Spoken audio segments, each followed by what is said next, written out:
Ahoj, milá mama. Prázdniny sa nám prehúpsli do druhej polovici a onedlho je tu september a s ním aj začiatok školského roka, ktorý nie je vôbec pre maminy jednoduchý.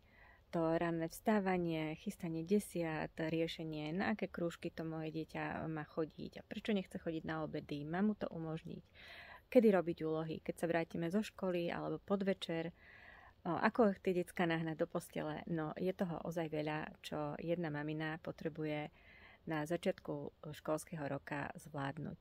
Ja ti veľmi dobre rozumiem, som mama 2 dospelých synov a práve vďaka poznaniu human designu sa mi ich podarilo viesť veľmi, veľmi zdravým spôsobom a vyrastli z nich spokojní a úspešní mladí muži, za čo som nesmierne vďačná.